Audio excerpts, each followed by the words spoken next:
Platform द्वारा चलाए गए वीडियो भी मैं आपके सामने समक्ष रखना चाहता हूँ।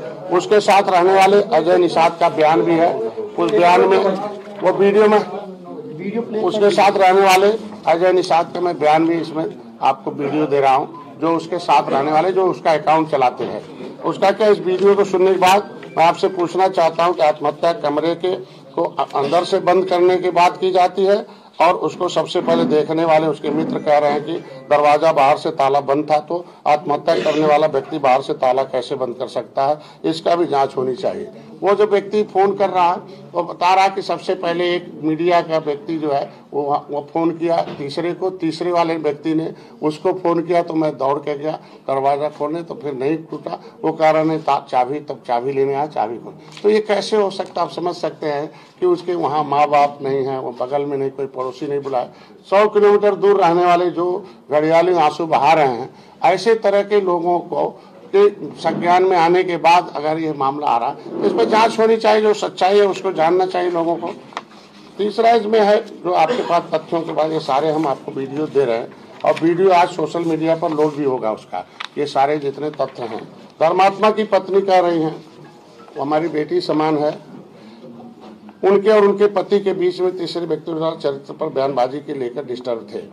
मृतक की पत्नी द्वारा अभी तक कहीं भी यह नहीं कहा गया कि मेरे परिवार के द्वारा उनकी पत्नी के चरित्र को लेकर कोई बयानबाजी की गई है, लेकिन कुछ गोरखपुर इस प्रकरण में संदिग्ध और संदिग्ध लोग मेरे परिवार पर अभद्र टिप्पणी कर रहे हैं।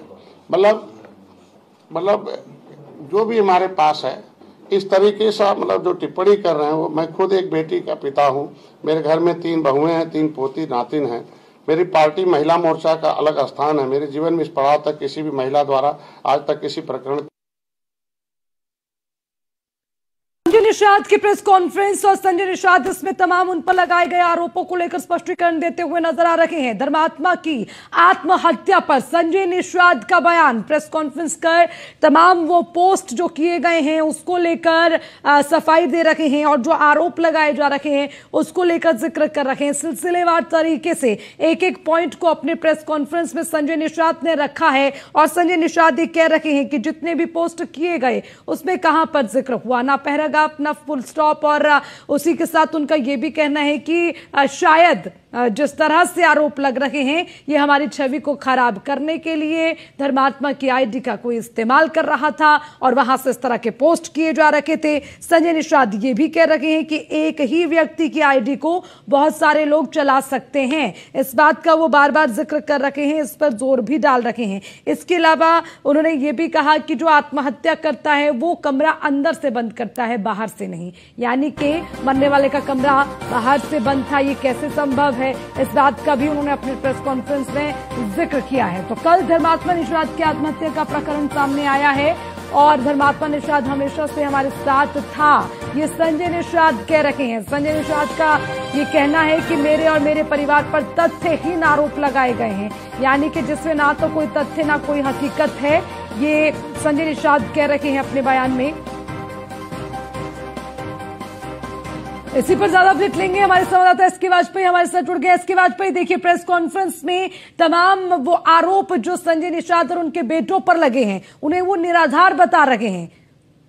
बिल्कुल निश्चित तौर पर उत्तर प्रदेश सरकार के मंत्री संजय निषाद प्रेस कॉन्फ्रेंस कर रहे हैं। इस समय प्रेस कॉन्फ्रेंस उनकी जारी है। लगातार वो जिस तरीके से धर्मात्मा निषाद के सोशल मीडिया सुसाइड नोट को लेकर वो जवाब दे रहे हैं, जो आरोप उन पर लगे हैं उनको लेकर संजय निषाद अपनी बात रख रहे हैं। हालांकि इस दौरान उन्होंने स्पष्ट किया कि इस तरीके का कोई भी मामला उनका धर्मात्मा निषाद के साथ नहीं था। जो ये पोस्ट है, ये पोस्ट भी धर्मात्मा निषाद ने लिखी या किसी अन्य ने, इसको लेकर भी सवाल है और निश्चित तौर पर वो खुद चाहते हैं कि इस पूरे मामले की जांच होनी चाहिए। उनको या उनके परिवार पर लगाए गए आरोप तथ्यहीन है, निराधार है, ऐसा उत्तर प्रदेश सरकार के कैबिनेट मंत्री संजय निषाद का कहना है। तो निश्चित तौर पर इन सारी चीजों को लेकर संजय निषाद कहीं न कहीं चीजों को नकारते हुए नजर आ रहे हैं और वो एक जिक्र बार बार कर रहे हैं एसके वाजपेयी, जो उन्होंने पहले भी कहा कि ये तो छवि खराब करने की बात है, आरोप तथ्यहीन है, इस आईडी को वो नहीं बल्कि शायद कोई और ही इस्तेमाल कर रहा था ताकि उनकी भी छवि को खराब किया जाए। इस बात को भी बड़े भरोसे के साथ कह रहे हैं और प्रेस कॉन्फ्रेंस में भी उन्होंने इस बात को दोहराया। बिल्कुल निश्चित तौर पर संजय निषाद की तरफ से कहना है कि वो इस तरीके के लैंग्वेज और चीजों का प्रयोग अपनी पोस्ट में नहीं करता था। जिस तरीके की भाषा का प्रयोग इस पोस्ट में हुआ है, निश्चित तौर पर संजय निषाद का कहना है कि ये जांच का विषय है और इस पूरे मामले की जांच होनी चाहिए। हालांकि परिजन जरूर आरोप लगा रहे हैं। अब देखना यह है क्या कुछ और संजय निषाद इस पूरे मामले को लेकर कहें। प्रेस कॉन्फ्रेंस अभी भी जारी है एसके वाजपेयी। चलिए, प्रेस कॉन्फ्रेंस जारी है और लगातार अब इस पर स्पष्टीकरण देते हुए संजय निषाद नजर आ रहे हैं, क्योंकि सवाल ये भी उठ रहे हैं कि जो एफआईआर दर्ज हुई है उसमें संजय निषाद और उनके बेटे, दोनों ही बेटों के नाम जो है वो गायब मिले। आखिर जो पहली तहरीर है उसमें नाम आने के बाद एफआईआर के बाद उन नामों को क्यों हटाया गया। उसके अलावा संजय निषाद भी उन पर लगे हुए तमाम आरोपों को लेकर स्पष्टीकरण देते हुए नजर आ रहे हैं।